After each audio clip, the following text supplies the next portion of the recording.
mouthful, but a very effective strategy for 3-starring bases. So the first things you want to do when evaluating the base you're going to attack is to take note of the air defense location. You want to deploy at least covering 2 air defenses, maybe even 3 with your Lava Hounds right off the bat. The Clan Castle location is the next thing you want to notice, and then the Archer Queen location. So consider the flow, trace and hold back. So tracing is tracing with your fingers or with your eyes where your balloons are going to go and how they're going to flow throughout the base. Holdbacks is holding back anywhere from 4 to 6 balloons to hit from different parts of the base later in the attack. So not all the time will you go in with your full force right away. I'm going to show you 2 examples of that. Your troops are going to be 5 Lava Hounds, 1 max in CC, so 4 plus your Clan Castle, 20 balloons, and your spells are going to be 4 rage spells. You want to pre-plan your rage drops. So without further ado, instead of talking about it, let's get into the replays and I show you how to go ahead and pull off 3-star attacks. So evaluating the base, you want to trace once again and consider holdback. So this is going to be a great example of each. So he's going to deploy the 4 Lava Hounds all heading towards the center. They're taking up 2 air defenses like I discussed earlier, and the balloons are all going to come in creating a semicircle throughout the base. Now pay special attention to the loon deployment and the rage placement in this raid. So like I said, the loons come in from the east and the due west to help with the main masses of balloons. And then look at the holdbacks. He has 4 balloons coming up, 2 from the northeast, 2 from the northwest to help take out the Archer Towers as the rest of the balloons and the Lava Hounds engage the air defenses up to the north. So that is basically a blueprint for the perfect way to pull off a Town Hall 9 3-star victory. This can be used against every Town Hall 9 base out there. There's no reason why you can't 3-star a base. I mean, the only reason is that you don't have level 2 Lava Hounds unlocked.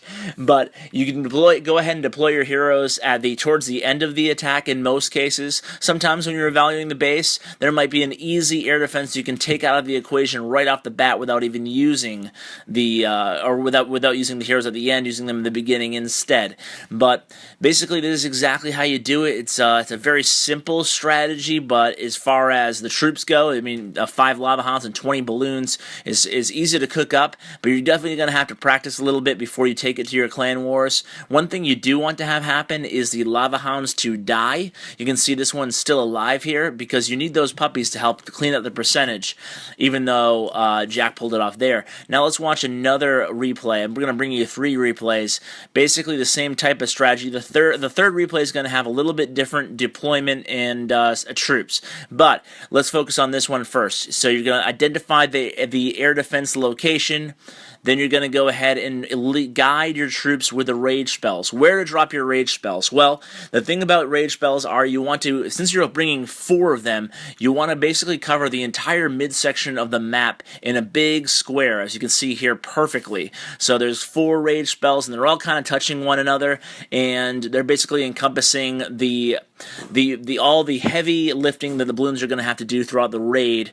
They're going to be covered by those rage spells. Once again here, he makes it look really easy, and in fact it does take a lot of practice, but look at this. He only has a level 8, I believe, Barbarian King, and that's all he has. He doesn't even have his queen up, so it's definitely a viable strategy even if your queen is upgrading. So this is just such a powerful, powerful strategy, and I'm sure most of you know already that it's certainly a game changer. You have people complaining on the forums that they need to be nerfed. It's amazing, but it doesn't appear that Supercell's doing anything about it anytime soon, so you should take advantage while you can. The last update, they gave the cannons another level, but they didn't give any air defenses or air bombs any more levels, so you can consider them. That's probably definitely going to happen next update. So anyway, let's go ahead to the third replay here, where he brings 5 minions along on the attack, and he's actually going to hold 7 balloons towards the later half of the attack. Now these rage spell drops are not what I would recommend here. One is, first of all, they're a little bit too early, at least having 3 of them. It's fine to have perhaps 1. But he has 3 rage spells. They're pretty early. I would take 2. I meant 2 rather. You could bring 2 rage spells off the bat, and I like to make the square, not the pyramid as Coco did here. But you can see he does do a really nice job holding off those 7 balloons coming from the north.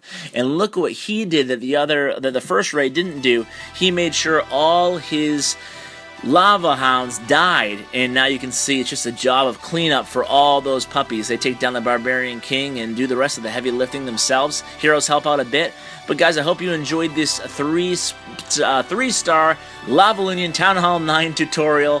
Hope you guys have great success with it in your own clan wars, and let me know what you think. Take care, guys.